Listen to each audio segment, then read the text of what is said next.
Welcome, everybody, to episode 9 of the Pilot on NFL podcast brought to you by the Props Network. I am one of your hosts, Steve Clark, and I'm joined, as always, by Joel Walkowski. What's up, Joel? Hello, Steve. Hello, listeners. Welcome to the Pilot on NFL podcast. Happy to be here, coming to you from my back porch in Beautiful. Sedona, Arizona. God. Don't mean to brag. All I want to do is go outside without being so stressed. Yeah, man. I don't want to tell tales out of school, but I'm probably outside a good 9-10 hours a day. I have my outdoor workstation, so I just sit out here drinking coffee, losing games of Settlers of Catan 24/7. I am addicted to Settlers of Catan online. Where do you play? How do you play that online?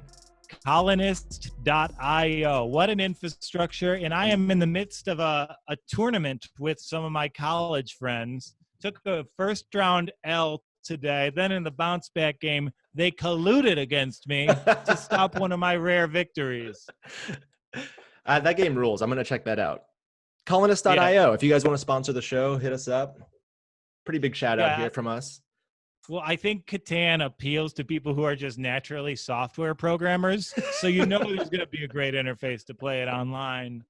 It's addictive. It's easy. It's wonderful. If I have any quarantine recommendations, 1, Survivor, 2, Settlers of Catan online.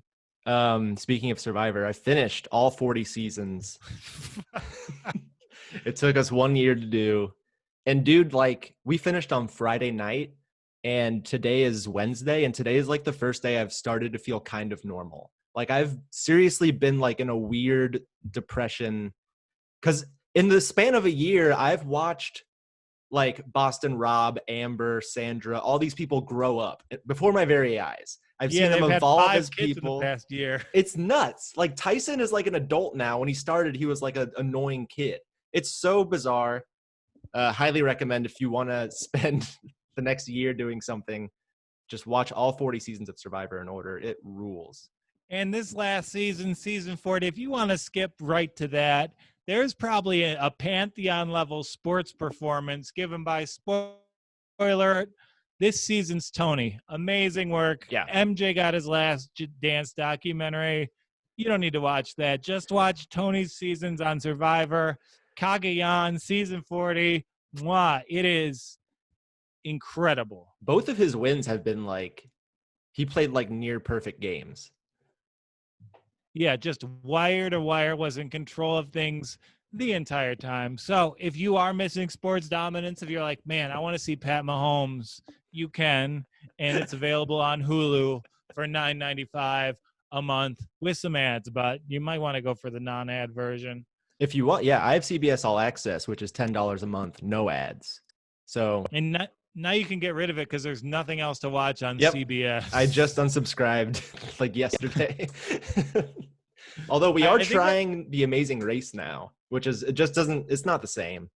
Yeah, that's a knockoff, man. That's like dating a woman who looks just like your ex-wife. It isn't the same. There's no going back to what you had, Steven. It's devastating. I need to apply to the show. That would give me some closure, I think. I applied to the show. Nice. Yeah, I did it in one take. I talked about how I had nothing going on, and then I told them about how good I was at basketball. So a lot of things in my favor there. I think you're going to get on. I would be the first one off, guaranteed. But I'd get a lot of camera time in that episode. Yeah, I'm concerned if I ever got on. I get migraines if I get less than 7 hours of sleep. So I would just be screwed. Yeah, you would be so done.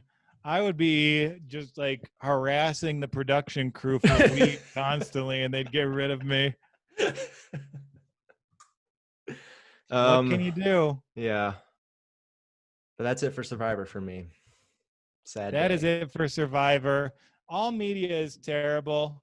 Gabby, do you have the dog? Great. Sorry. You got to keep tabs. We got a runner here.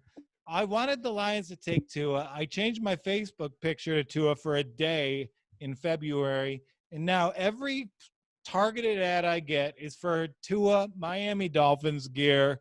It's not fair. I need to put an end to it. Wow. So maybe that's why his jerseys have been selling so well. Yeah, It's just been it's me. I fall for it every time. yeah, you've I've bought over I've bought 1,000 jerseys yourself. Yeah, I bought 42 jerseys, one for each season of Survivor. I That's just annoying. they're both broadcast on CBS, so I think it works out fine. Yeah. Man. But we are going to have a season. Thank you to government interference, the director of Homeland Security. He took a break from taking away your liberties at the dang airport to sign an executive order making athletes essential workers. Yeah. So this is a great step forward. I think this also really helps hockey because this makes it so that Canadian hockey players can enter the United States, which is great. But for football, this can only be good news. And I got to congratulate one player in particular. This is the first time Eric Ebron has ever been deemed essential. So congratulations, Eric.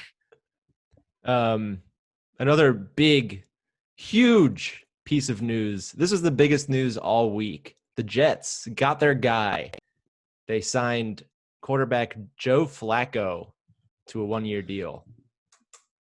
Man, just like Biden, I have no idea how this Delaware Joe is still relevant.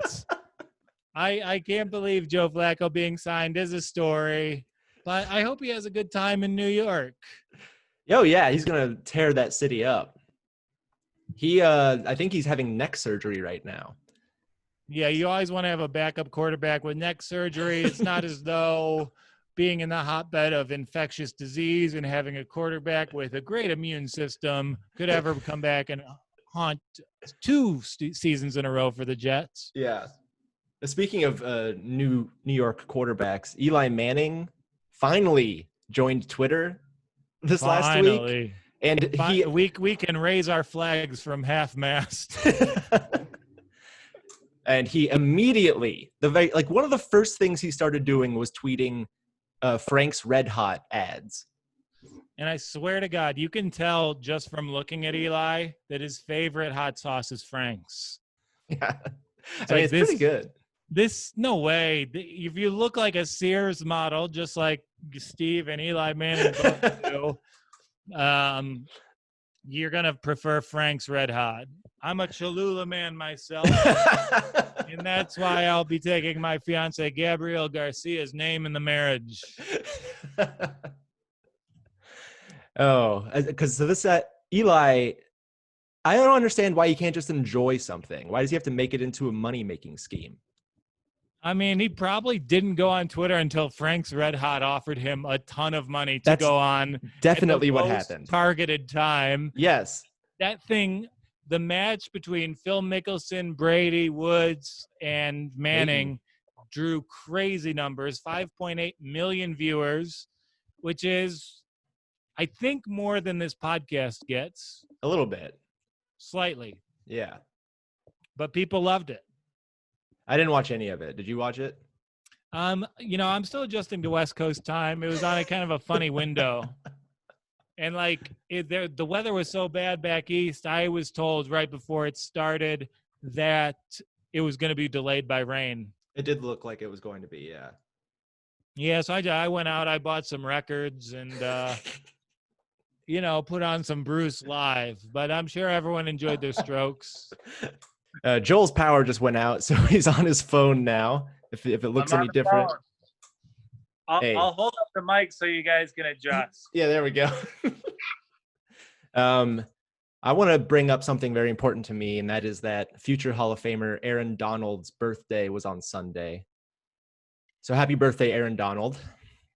Fun fact, he was picked over non-essential Eric Ebron was picked before Aaron Donald. Yes. Congratulations on that decision, Motor City Kitties. After watching Aaron Donald's first season, I said to my dad, this guy is going to be a Hall of Famer. And it looks like I should have bet him money because he is definitely going to be in the Hall of Fame. Yeah, lock it in right now. Him and Watt are going to be the defensive line representatives from this era of NFL play. So give him his gold jacket. right now. Happy birthday, Aaron. It was Sunday, right? It was on Sunday. Yeah, we were all out celebrating. Sunday, I'm driving around Route 89 to Flagstaff, going to the record store, and I see a California vanity plate that says "Go Rams." Wow. Pretty special here In Arizona.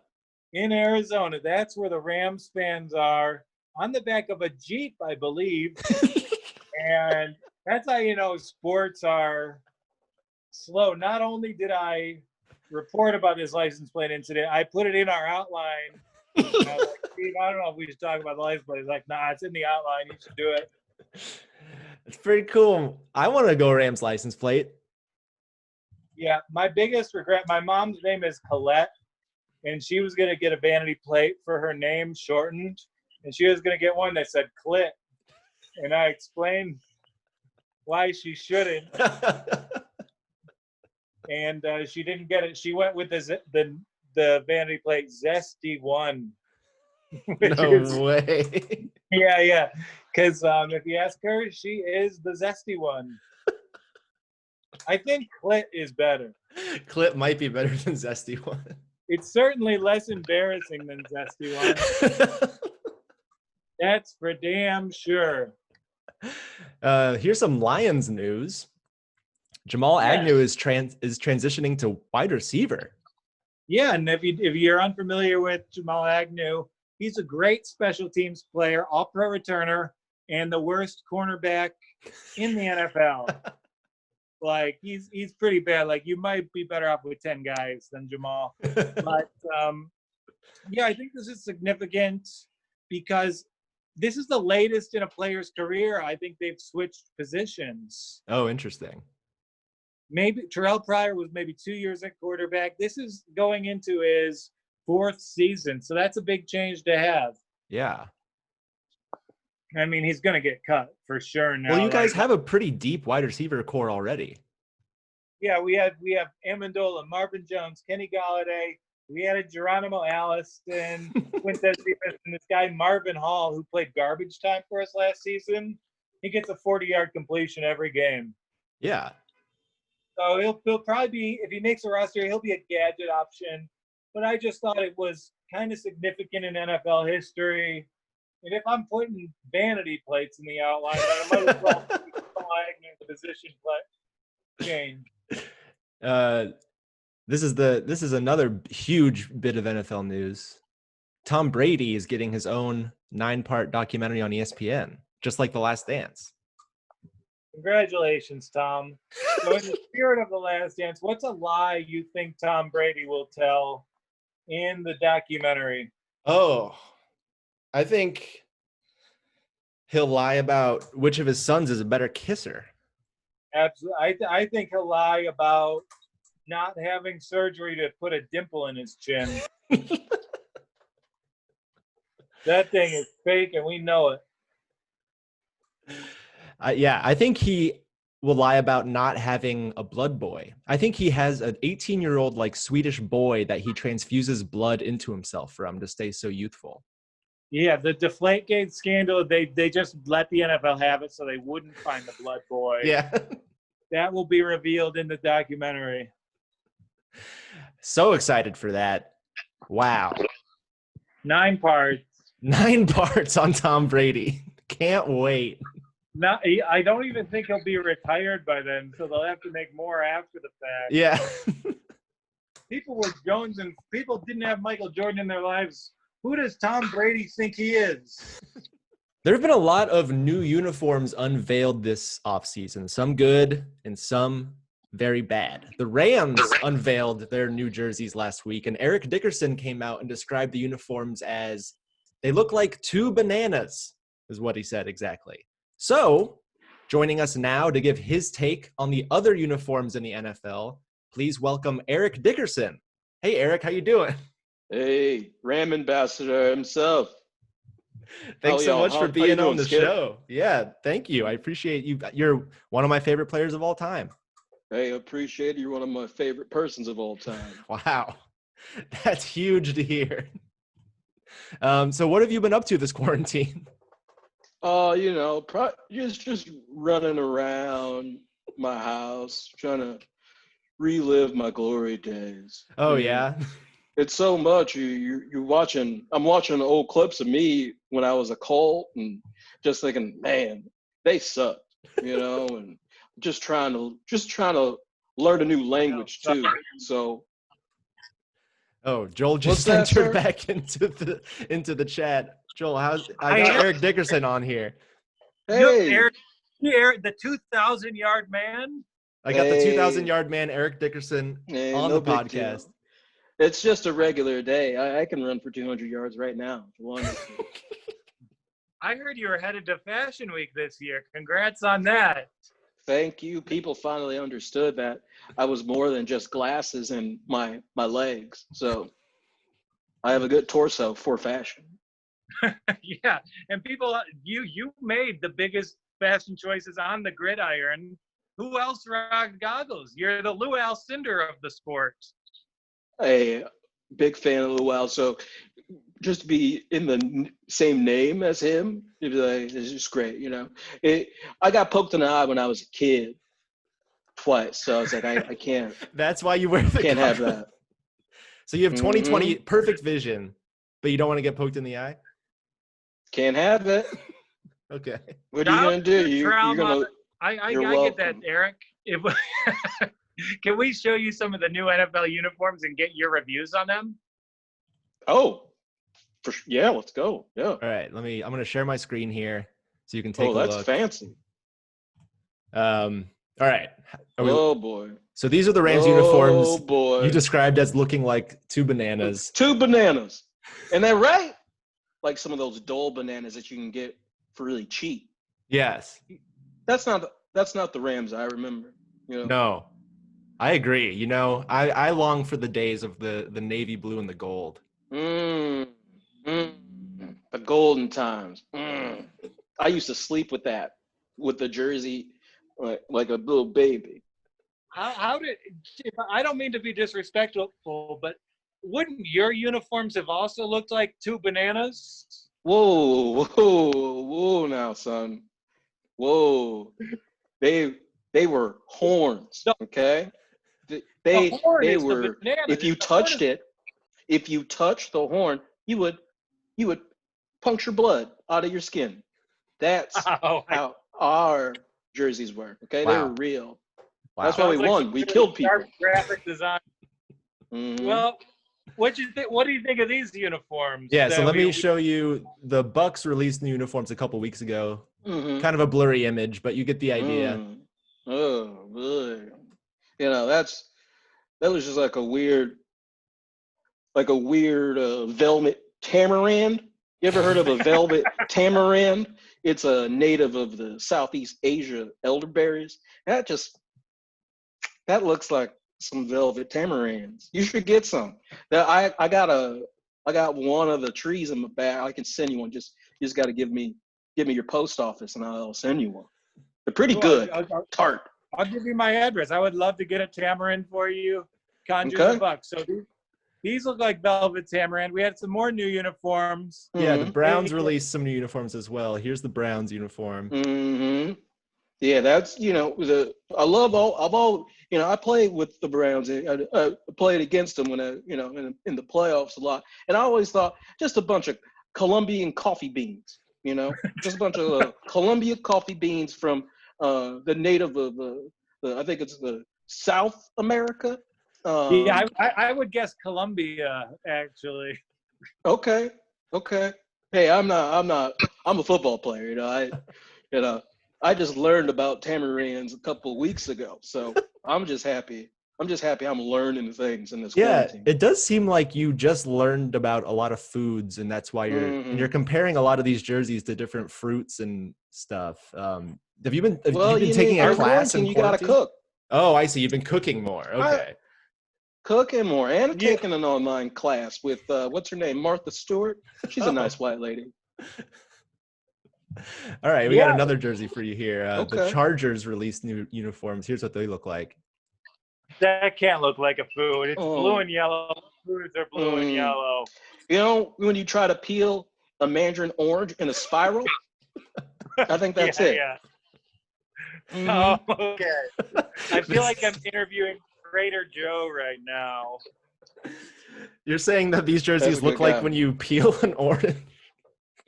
Like in a spiral, like in a cool little spiral, like an artisanal way, and you just strap them on to your jersey. That's what that is.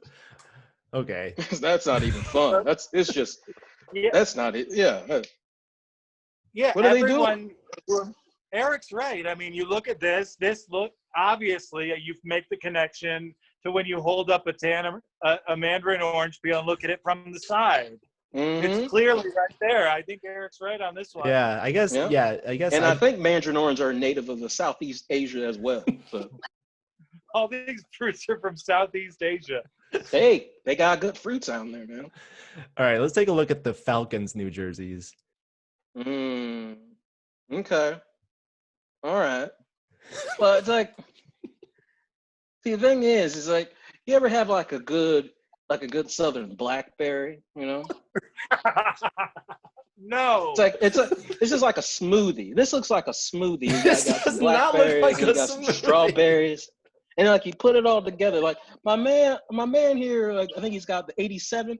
Yeah, you got the strawberries on top, and then you got the blackberries, and then you're about to press the button on your Ninja blender, and that's how you get Matt Ryan right there. That's Matt Ryan. Yep. Mm-hmm. Yeah. Eric, are you drinking charcoal black smoothies? What's in them? You know about how it oxidizes your skin? Oh, son, you know what I'm talking about. Okay. All right. All right. We got I one should more mark jersey. you fruit expert. One more jersey for you to look at. The Patriots' new uniforms. Oh boy. Okay. All right. That's pretty good. That's pretty good. So these ones you like? Yeah. Okay. Now These- that's a uniform. All right. Okay, so Eric Dickerson likes the Patriots ones. Doesn't like any of the other ones though. That's beautiful. I want to play for the Patriots now. Oh, can we get an Eric Dickerson comeback? Honey, can I come back to the NFL? She wants me out of the house, so I think so. All right, Mr. well, Dickerson. You heard it here first. The Patriots have the best new jerseys. Mm-hmm. Thank you so much for coming on and sharing your expertise. No, Ram, go Rams. Go Rams, I agree. And go Patriots. Congratulations on the gig. Hey, I'll see you in September. Thanks, Eric. All right, Eric. Thank you so much. I'm gonna see if I can get out of the Zoom here. He used to love rooming on the field. So last week we talked about our favorite quarterback futures for the 2020 season. This week we're going to talk about our favorite running back and wide receiver futures for 2020. I opened it up. We just used DraftKings last time. This time we looked at Caesars and DraftKings Sportsbook. So tried to do line shopping a little bit here, and I think it paid off. From what I could tell, if you want to go over, typically you go with Caesars. If you want to go under, typically you go with DraftKings. It seemed like DraftKings numbers were a little higher. Did you notice that too? Yeah, it did seem that DraftKings were a little bit higher. So there's something to think about. I mean, there's so many sports books to look at. And there are bargains to be had for sure. Yeah, definitely. What do you like out of the running back wide receiver futures? Okay, first pick I like Caesars line, Hollywood Brown over 869.5 receiving yards. Second-year receivers always take a leap, and I think he should get a lot of targets in this Baltimore offense. You know, he's a big play guy, and I expect him to maybe become a star this season. That's interesting. I like that because I think Lamar's going to have to throw the ball a little bit more. I think defenses are going to scheme against his running ability, so I like that pick. Yeah, and Lamar, he's not a traditional pocket passer. Like, he's going to look to underneath routes, getting the ball to receivers in space. And Hollywood projects as a pretty grade A option in that kind of environment. Totally. My first pick is going Le'Veon Bell over 850.5 rushing yards. Got this off DraftKings. I just think that Adam Gase is a bad coach. We all know this. He doesn't have a great history with running backs. We just talked to Chris Calogero last week about how Adam Gase ruined Le'Veon last year. But 850.5 rushing yards is too low of a number for a running back who has the talent of Le'Veon Bell. I looked up some stats. Before last season, he averaged 4.3 yards per attempt in his career. Last year, it went down to 3.2. If he can just get back up to like the high threes or even to 4, all he'll need is like 230, 240 rushes. He can hit this number easily. And I think with Darnold playing all 16 games, hopefully, that'll free up some rushing lanes and people won't be playing against the run so hard. Yeah, and I think that if you think Le'Veon Bell will get one 100-yard rushing game, this is a great play. 850 isn't that many. I know Le'Veon's a little bit old, but he sat out that year. Jets offense should move the ball fairly effectively. Yeah. And I think he shatters that mark. I think so too. All right, what else you got? Okay, I have Devontae Adams under 1,299.5 receiving yards. It's a high number. It's a big number. Has had great production, but I don't think it's like a Julio Jones, DeAndre Hopkins, where he's like a tremendously physically gifted guy. He's the right guy in the right place. Right. Like, I think he'll be the number one receiver in that offense, but I don't see any reason to treat him as a number one target. Okay. I like that pick too. That's such a high number for a wide receiver. Yeah, and like the only receivers who I'm gonna go the over there are probably Julio Jones and that might be it. Jeez, that really might be it. Yeah, maybe Michael Thomas I would as well. Yeah. But props to the player, but the number's too high. What do you got for me? I also went with the wide receiver here. I got this off Caesars. Cooper Kupp under 7.5 receiving touchdowns. And wow, I know Cooper's your boy. I love Cooper Kupp, and I think he will kind of become the number one wide receiver in LA next year.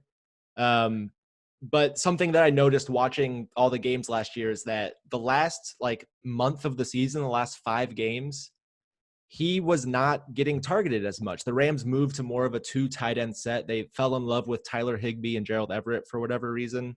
They're fine, but I love Cooper Kupp, and I wish that they would utilize him more. I think he'll probably get 120 targets this year. But one of the big things about him is he only had 6 end zone targets last year, which is 50th in the NFL. He's not targeted in the end zone. And his numbers last year are kind of fluky. He had 5 touchdowns on 30 targets in the last 5 games of the season. He's not going to catch that many touchdowns per target next year. His numbers will go down. I think he'll probably have 6 receiving touchdowns next year, maybe 7. So I feel pretty comfortable taking the under at 7.5. Yeah, I think that's a great pick right there. I was against it, but then I'm sold with the analysis. Thank you for breaking down the targets. I'll hopefully make some money on that one. Yeah. I love Leonard Fournette over rushing yards, 900.5. That line is from DraftKings. That's crazy. Fournette, he's gone 1,000 yards 2 times so far in his career. The only time he didn't is an injury-shortened 2018 season. And really, the Jags, they need to do something on offense. They're going to give Fournette the ball. This roughly equates out to 55 yards per game in a contract year. Yeah. Love this line. I think he obliterates it. I think it would be a good bet at 1,000.5. Yeah, absolutely. I mean, if they're rolling with Gardner Minshew, they're going to rely so heavily on Fournette. He's going to get 20 touches a game. That line is weirdly low. And Foles was jettisoned because he can't play in an offense that features Fournette. So catering the offense to Minshew's strengths should be actually a boon to Leonard Fournette. Yeah. I also have a running back here going over. I have Ezekiel Elliott over 1,229.5 rushing yards. pretty big number, but every year of Zeke's career that he's played all 16 games, he's rushed for over 1,300 yards. The only season that he didn't play at least 15 games was when he was suspended. He doesn't really have an injury history. He's a guy who I feel pretty comfortable playing, 14, 15, 16 games. Last year was probably his worst season of his career, and he still rushed the ball 301 times for 1,357 yards at 5.5 yards per carry. So if he gets 300 rushes again, which he's gotten every year that he's played at least 15 games, he'll hit this number easily. All he needs, if he maintains 4.5 yards per carry, is 273 rushes. And with Dak's holdout situation, maybe there's a backup starting the first couple of weeks. Maybe Zeke gets 30 rushes the first couple of weeks. I think it's just set up for him to continue his history of 300 rushes. Yeah, and the way it with coronavirus affecting these off seasons, you might see teams roll out simpler game plans. Is there a simpler game plan than get the ball to Zeke Elliott? I don't think so. No. So Exactly. I like it there and it's just like the Devontae Adams thing. It's a high line, but is it the best pure talented running back in the league? Probably. Yeah. My next line, Derrick Henry under 1,350.5 yards. That's a pretty high yards per game. They lost Jack Conklin from the offensive line. I'm down on the Titans across the board, but I think they're going to have the season from hell, and this will be a good way to kind of make additional money on that. Yeah, I agree. I think his numbers inflated from the last 6 games of last season. I think he'll come down to earth a little bit, but I can still see him rushing for 1,200 yards. But 1,350 is an extremely high number. Yeah, that's a high line. Put the Walendas on that one, baby. I have an under 2 for a really high profile running back. On DraftKings, I found Christian McCaffrey right under 1,300 and a half. He's a pass catcher. That's what I'm saying. Weapon. Yeah, he's not a running back. He is an offensive weapon. He's not going to. So he did hit 1,300 rushing yards last year. So that's why his line is set right like that. He's a high profile guy. He's an MVP candidate. But Matt Rule has already come out and said that McCaffrey will not be the same workhorse he's been the last 2 years. The last 2 years, he's had 93% snap share and a 92% snap share. That's so high. And that's the number he hit last year. He had one of the best seasons in fantasy football history. Yes. To expect him to do that 2 years in a row in a new offense and a new regime with a new quarterback, with a new ownership, no way. No. They gave it to Christian McCaffrey last year because they had to. Yep. Carolina's doing things correctly, and a little bit less usage of the running back should just be one of many instances that Carolina will be getting it right this season. Absolutely. Especially if they want to make any sort of run in the season, they cannot just bury the running back and have him run the ball 25 times a game. They need to pace him throughout the year if they want to have any chance of winning games later on in the year. And my last pick, I like Odell Beckham over 1,050.5 yards.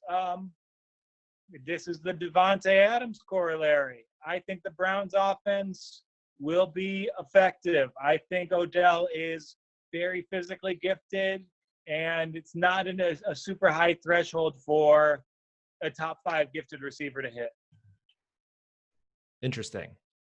Okay. I would probably stay away from this one, but I like what you're saying. And Odell, he definitely has the capacity to get 1,050 yards. It's like, yeah, and I think last year they had a lot of talent. People were right for that, but they got one of the worst coaching performances in NFL history. right. And I think Odell is going to bounce back and at least put up the production of a number 1 wide receiver. Yeah. 1,100 yards, pretty reasonable expectation. Yeah. And then my final one is Cortland Sutton over 995.5 receiving yards from Caesars. We kind of talked about this last week. We're both really high on the Broncos offense, and a big part of that is going to be Cortland Sutton, their number 1 wide receiver. They added a few weapons, But if anything, I think that'll help Cortland Sutton not be the only good wide receiver on the team. It'll kind of spread out the defense a little bit. They can't double Cortland if there's Jerry Jeudy and Hamler on the other side. And you got to be on the over because the line is 100 yards higher on DraftKings. Exactly. Yeah. So just right there, you can tell you're getting good value here at Caesars. And if a wide receiver 1 on an offense that we're expecting to be pretty good, getting 1,000 yards is not an unreasonable expectation at all. Last year, he had 1,100 receiving yards last year with Joe Flacco and Brandon Allen as quarterback for the majority of the year. With a full season with Drew Lock, I could see him getting 1,200 yards pretty easily and crushing this 1,000 yard over. Yeah, a little worried about target sharing, but other than that, you got to like the forecast for Cortland Sutton. Yep. With you there. So those are our favorite running back and wide receiver futures from DraftKings and Caesars. Obviously, check out all the sports books that you can that are legal in your state. And hey, while I'm talking about sports books, if you're looking for the best sign-up bonuses for DraftKings or Caesars or FanDuel or any of them, go to thepropsnetwork.com. They've got all the latest betting news and the best bonuses for the top legal betting sites. And since sports are starting to come back, go bet on German soccer or table tennis or put in some NFL futures and get one of the great bonuses at thepropsnetwork.com. Coming up, we have an interview with a Chiefs fan, Kyle Ayers. He's your buddy, right, Joel? Yeah, Kyle Ayers, friend, collaborator. He is the best. All right, so we'll bring him on right now. We are on here with my old friend. We collaborated for a long time on a show, Sports Balls. We did social content at Comedy Central. And since we have nothing to talk about here at Pile It On, we're having a different representative of each fan base. We got to go Chiefs. Say hello to Kyle Ayers. Hello. Thank you for having me.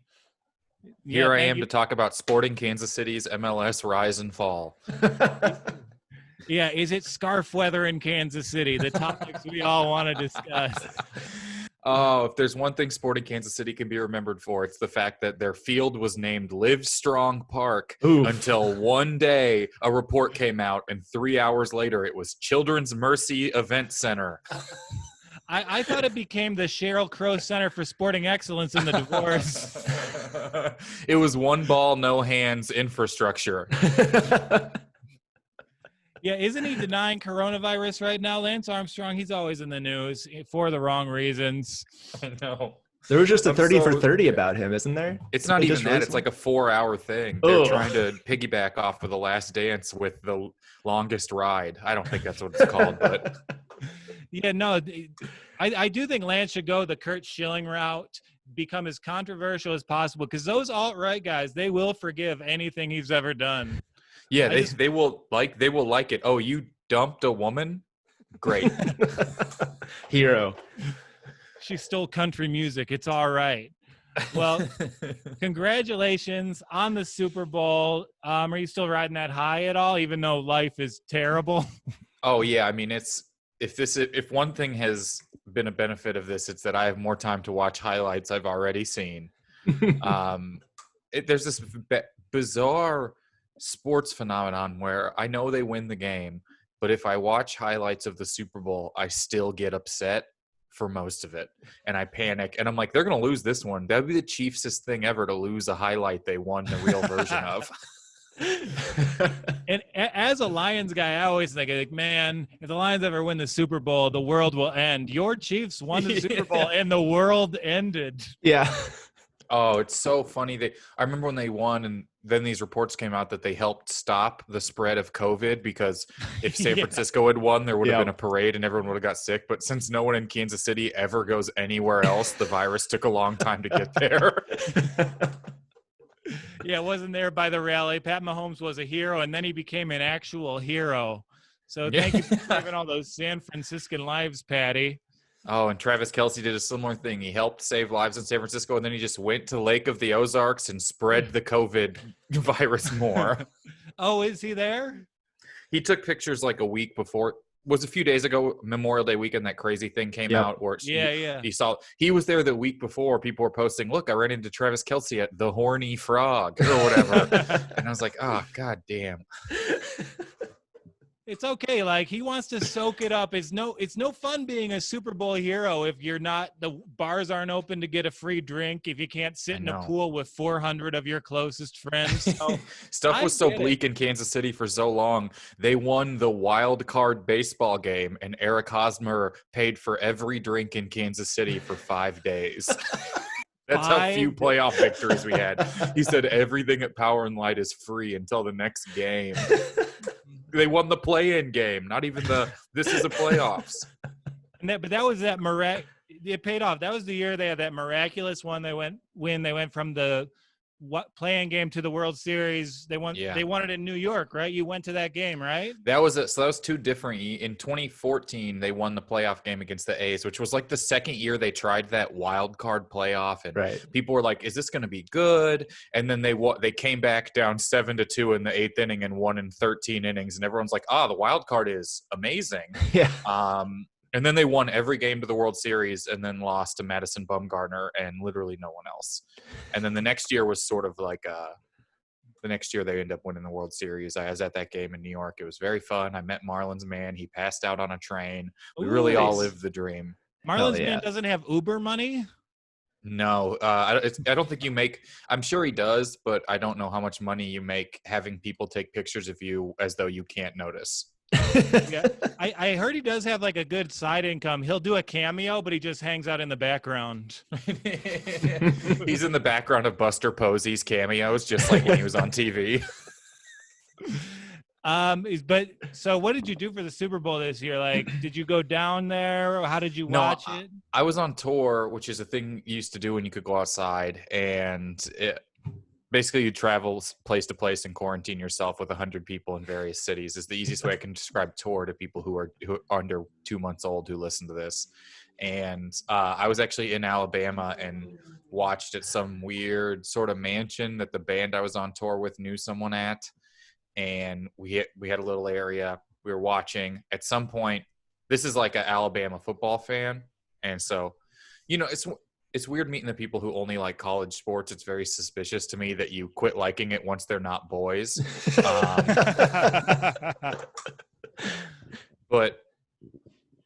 So we're watching and it's not going great. Everyone's kind of giving me shit. And then this guy's wife walks in and she goes, "Hey, follow me in here." And she shows me this like tiny little secret nook. And she's like, "Here's where he goes when Bama's losing, if you want to watch in here." And I watched in there on a 12-inch television.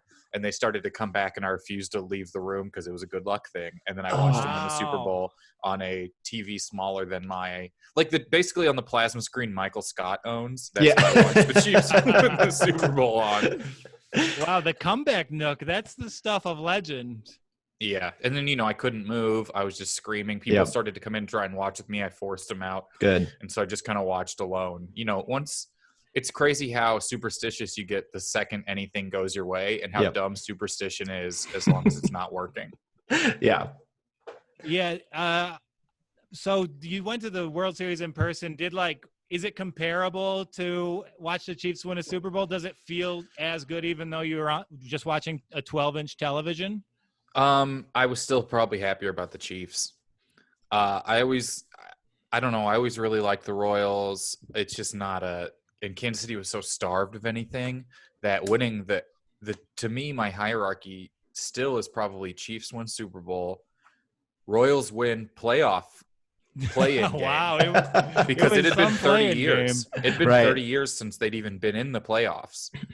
And then after that, Royals win World Series is probably third, even though I was at it. But it was great, and the players came after they won. They went and celebrated, and they came back out and were spraying us with champagne. And there's like dads holding their babies up to get sprayed by champagne from a role player. And I was like, "This is Kansas City, baby."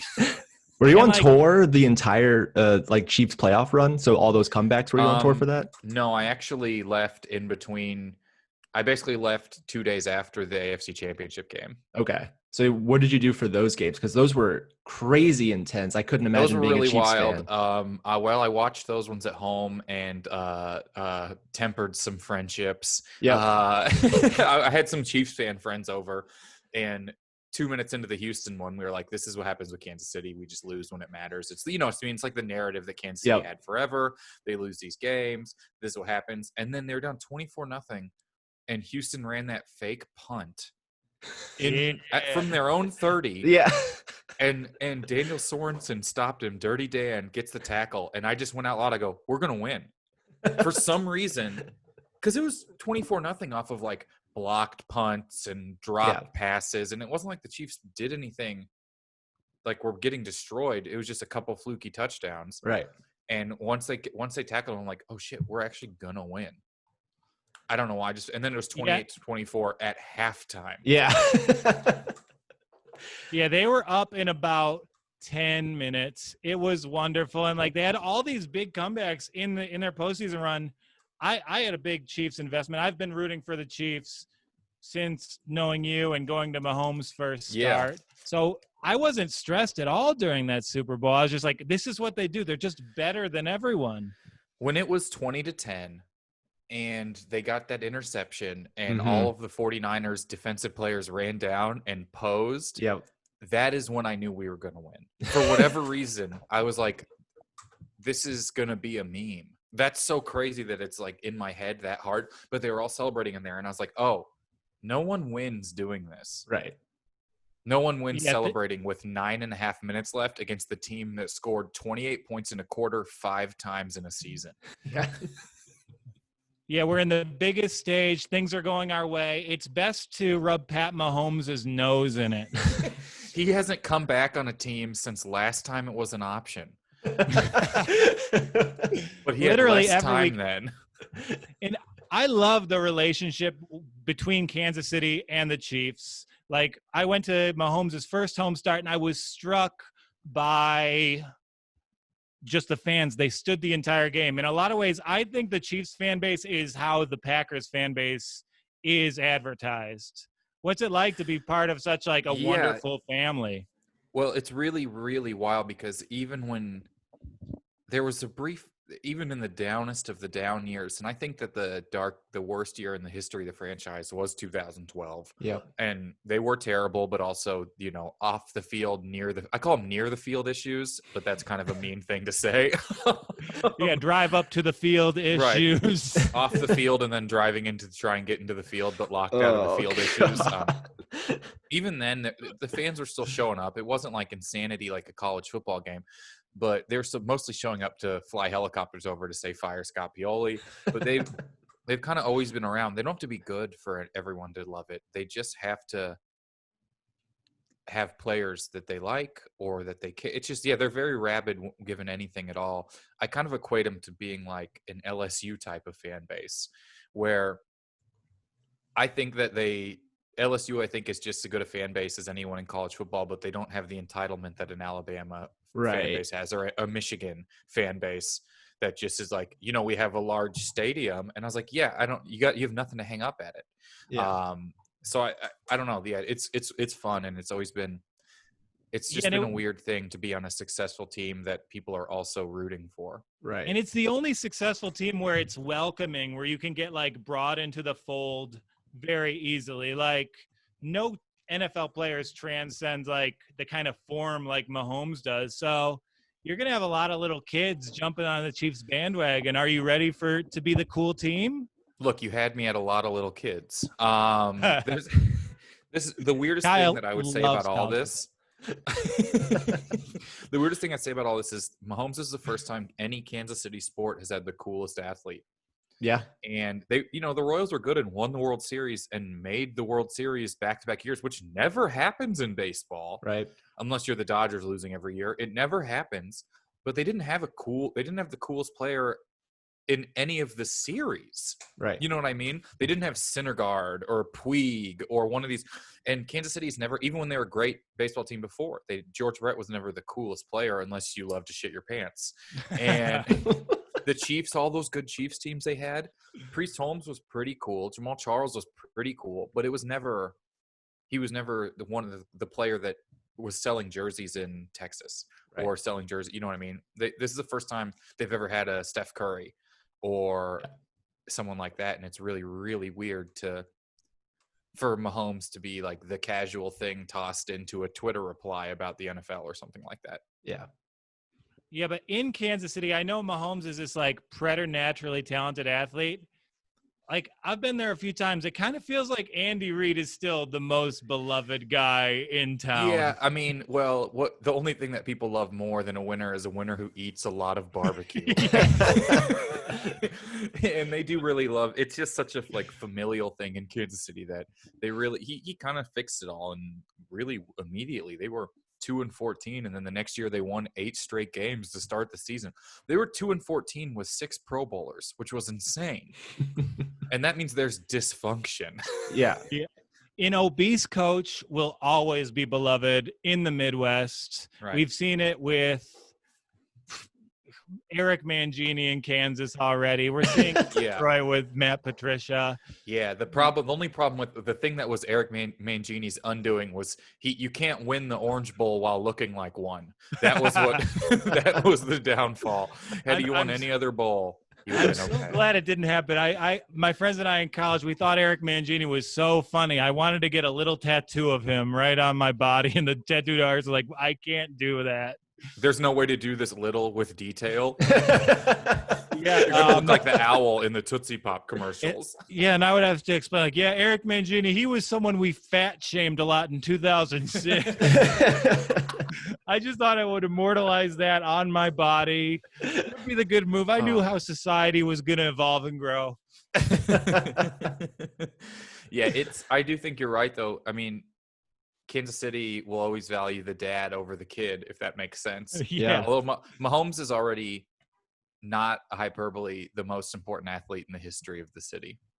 I think that's not, and I'm sure there's maybe recency bias there, Right. but Len Dawson, they're still having Len Dawson come out and call games. He's 114 years old.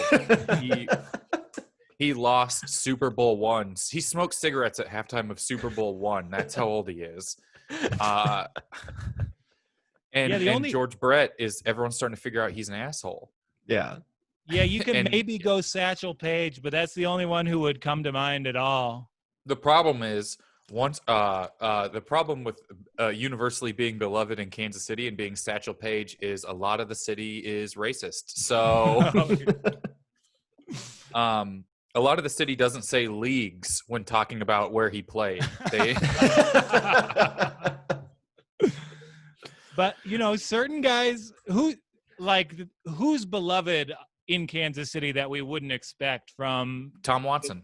Tom Watson, the golfer. If you're making the Mount Rushmore of Kansas City, yes, it is Tom Watson, Patrick Mahomes, Len Dawson, George Brett, and you might, if you have to do one per sport, you might have to take Len Dawson out, or leave Dawson in there and build one of those crazy horse statues for Mahomes instead, because then we're doing the Chiefs thing and appropriating Native American culture, assuming that since a different team does it worse, we're fine.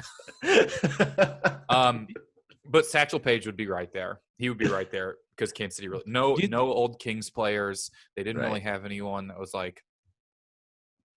And once you're in, you're in. Do you think Alex Smith will make the Ring of Honor? Yes, I think he'll make the nice. It would be such a Chiefs thing to make him the Ring of Honor as a mentor or some dumb shit. Like Kansas City, for some reason, has retired like 30 numbers. So, yeah, we're going to retire the punter's number. We're going to retire Colquitt's number and Alex Smith's. But I think you'll have to do it with Jamal. It's just, if you look at, there's this thing that I saw going around on Reddit where if you make the best possible lineup of just players since 2000, what team is the best? And the Chiefs are rolling everybody because their talent level has just underperformed so much. Yeah. And they either had the best defense in the league, and then the second they quit having the best defense in the league, they literally started. And there were those years in like the Priest Holmes era where every offensive lineman was a Pro Bowler. Like that level of success on the line has never been seen. Yeah. Mahomes is so in. They let him make a first-round draft pick. How Right. bad does Over that pick have? text. Yeah. How bad does he have to be for Mahomes to get any shit about that pick? Yeah. It's going to be something, and I think that this is just playing into them they're going to have such an advantage if it's any sort of shortened or cut off or weird training camp. There's something about the continuity that a team has that brings back 22 Super Bowl starters and adds a running back. Yeah. Like, I think a running back, I mean, Reed's system is complicated, but if you're adding any offensive piece, it's going to be, I feel like running back is what you want to do. Yeah. It seems like the easiest plug in and move. Yeah, you're going to replace a 35-year-old LaShawn McCoy. I think you'll be fine. He can finally start carrying something else like a loaf of bread while he runs. Andy Reid, I do think he's like the greatest quarterback coach of our lifetimes. I've never seen a bad QB performance for him. If things go different a few years ago, do you think Mitchell Trubisky's all right in Kansas City? I haven't watched him play that much except the Chiefs-Bears game this year, and that was such a bizarre game. It was over about 3 minutes in. It didn't feel like the Bears wanted to be there, but it wasn't like a big high score. It was just like a game that ended up being like 20 to – I don't even remember the scores, but no, he looks bad. I think that the Mahomes not getting drafted by the Bears is always overplayed but I think the Watson not getting drafted by the Bears is properly – shit. Like, I think they're properly shit on for that. Yeah. Because all Watson did was be way better playing the same teams every year. Yeah. Yeah, this guy has the biggest moment in college football history. We're going to go Trubisky. Right. This guy, to be fair, Trubisky's college's basketball team was great while he was there. Yeah, winning is infectious. Mitchell is proof of that. And now you guys are stuck with Mahomes, and like it's a love affair. I just drove through Kansas City a few weeks ago, and they had billboards everywhere that just said, "Our quarterback is better than yours." They were adding him on to all these bizarre billboards that I don't even know he's a part of, but he's just too nice to bring up. It'll just be like Commerce Bank.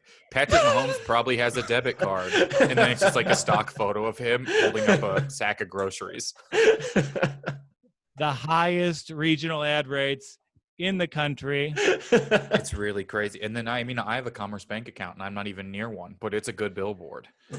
Well, keep doing what you're doing, and like, I'm sure you will replace Jason Sudeikis any day now. Right. And all I need to do is find non-licensed hats to start popularizing. That was a big that's the big fallout of any sports team winning. The largest fallout is unlicensed memorabilia popularity, or what do you call it, like hipster vintage store city things, where it just says like Kansas City. The Kansas City inside of a heart like became very popular, and you're just like the thing that you can wear without having to care about the team.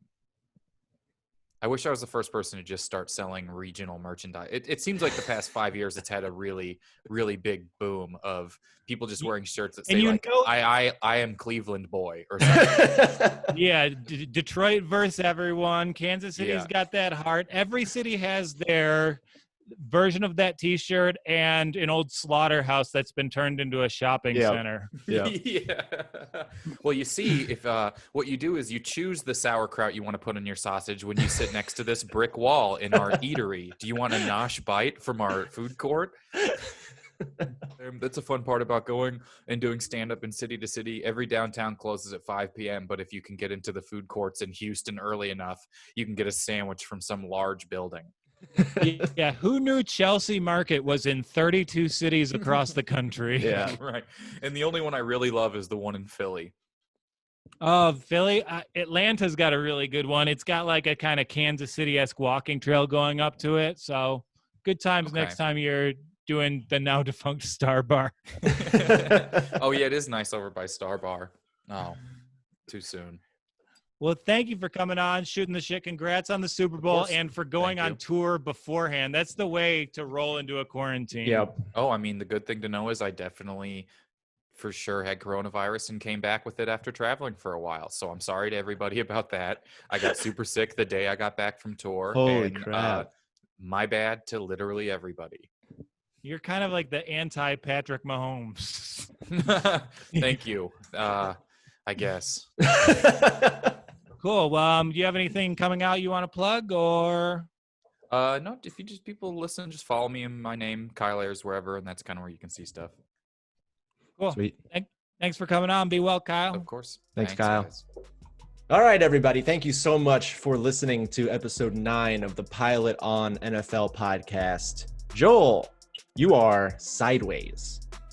I am sideways. No, I'm not. Who do I look like? Thomas Hayden Church? It is No, all I'm- worth it for that joke. I'm not drinking any fucking Merlot. Man, I've been watching so much Billions just for the hairline representation. All types of boundaries on that show. But yeah, this was a fun pilot on. Thank you to our listeners. I think we had an especially nice podcast Yeah. review. So we have a 5-star review to read. S Brown 143 writes, I listened to this podcast by accident as my husband has been playing it while we work at home. Shout out COVID-19. Don't say that. I found myself laughing out loud while really enjoying some refreshing insight on all things NFL. Needless to say, I'm an official subscriber now and can't wait to impress all my husband's friends with my new knowledge. Thank you so much, S Brown 143. That's such a nice review. Thank you. S Brown 123. Kind comments always appreciated. Glad your work from home experience was brightened by us. That's right. And I have a Twitter follower update before we leave. Our goal this week was 40 followers. Last I checked, we had 44. Wow, we are coming on at Pilot On. Let's go, baby. Let's go. I think we've been running a little long, so let's go ahead and put our listeners out of their misery. Joel, what do you have to say for yourself before we say goodbye? I'm Joel Walkowski on Instagram. I'm the Walkowski on Twitter. I've got sports, finance content coming out all the time. So follow me there and stay in tune. That's right. And you can follow us at Pilot on Podcast on Twitter. Leave us a 5-star review. We'll read it on the podcast. And thank you guys for listening. Later.